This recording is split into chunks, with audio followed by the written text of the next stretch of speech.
قومی اداروں کے خلاف بیان بازی روکنے کے لیے حکومت کی بڑی تیاری۔ قومی اسمبلی میں بھی فوج اور عدلیہ کے خلاف تقریریں روکنے کا فیصلہ۔ اسپیکر قومی اسمبلی ایاز صادق کا کہنا ہے کہ آئین میں لکھا ہے کہ عدلیہ اور مسلح افواج کے خلاف بات نہیں ہو سکتی، اس لیے دونوں اداروں کے خلاف تقاریر روکی جائیں گی۔ اسپیکر قومی اسمبلی کی جانب سے متنازع بیانات سے متعلق ایسا بیان پہلی بار سامنے آیا ہے۔ پارلیمانی رپورٹر سے غیر رسمی گفتگو کے دوران سردار ایاز صادق نے مزید کہا کہ وہ عدلیہ کے ریٹائرڈ ممبران کی بات نہیں کر رہے، حاضر سروس ججز کی بات ہو رہی ہے۔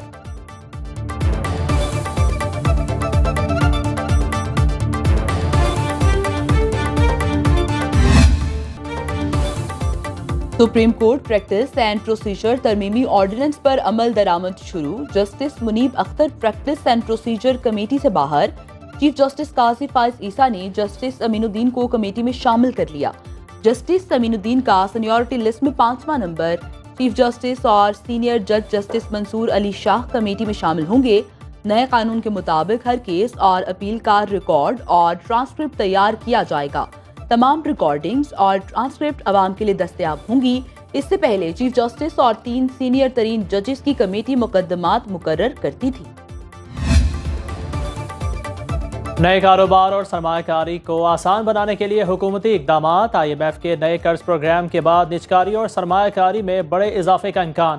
زراعت، IT اور معدنیات میں سرمایہ کاری کے لیے وسیع مواقع پیدا کرنے کا فیصلہ۔ چین سے انڈسٹری کی ری لوکیشن کے لیے بھی متعدد اقدامات۔ چین ML1 منصوبے، ہائی ویز اور پن بجلی گھروں کے منصوبوں میں سرمایہ کاری کرے گا۔ سعودی عرب کی تیل اور گیس، ریکوڈک اور ایئرپورٹس میں سرمایہ کاری میں گہری دلچسپی۔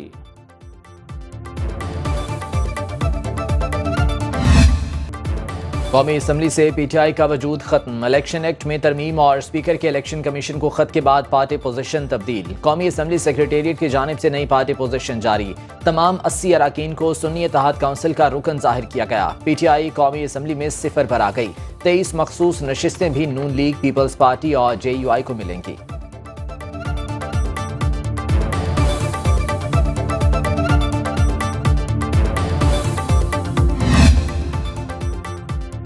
PTI کی آج مینار پاکستان کی بجائے کاہنہ میں جلسے کی تیاریاں۔ رنگ روڈ کے ساتھ میدان میں 2 ٹرک کرسیاں پہنچا دی گئیں۔ ساؤنڈ سسٹم کی تنصیب جاری۔ دیگر شہروں سے قافلے دوپہر تک لاہور پہنچنے کا امکان۔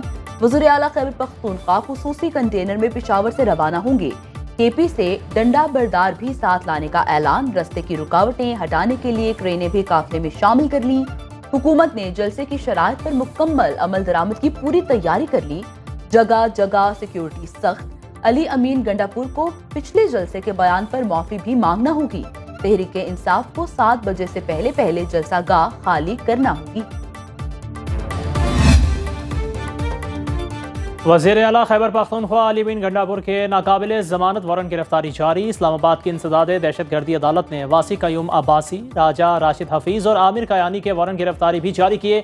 عدالت نے عمر تنویر بٹ کو مسلسل غیر حاضری پر اشتہاری قرار دے دیا۔ جوڈیشل کمپلیکس حملہ کیس میں علی بن گنڈاپور کی قبل از گرفتاری ضمانت کی درخواست خارج۔ جج طاہر عباس سپرا نے ریمارکس دیے، آفیشل مصروفیات کی وجہ سے پیش نہیں ہو سکتے۔ پہلے بھی محرم میں سماعت پر یہی درخواست دی گئی اور عدالت نے حاضری سے استثناء دیا۔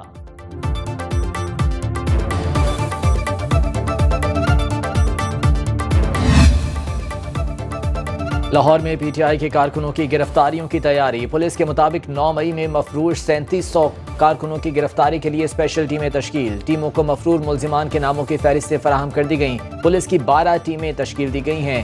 بھاری نفری جگہ جگہ تعینات۔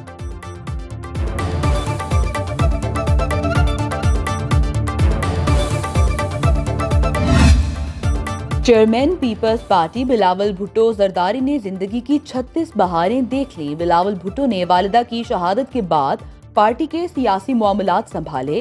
بلاول بھٹو نے پاکستان کے کم عمر وزیر خارجہ کا اعزاز بھی اپنے نام کیا۔ چیئرمین سینٹ یوسف رضا گیلانی کی بلاول بھٹو کو سالگرہ پر مبارکباد۔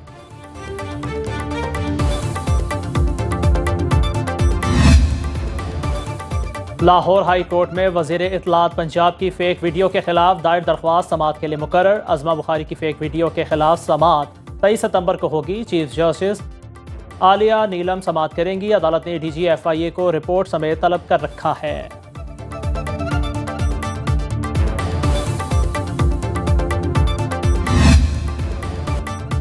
بیوہ کو ملنے والی سرکاری نوکری دوسری شادی پر ختم نہیں ہو سکتی، لاہور ہائی کورٹ کا 9 صفحات پر مشتمل فیصلہ جاری۔ عدالت نے خاتون زویا اسلام کی اپیل پر فیصلہ جاری کیا۔ فیصلے کے مطابق بیوہ کو دوسری شادی کی بنیاد پر نوکری سے نکالنا شریعت کے قوانین کی خلاف ورزی ہے۔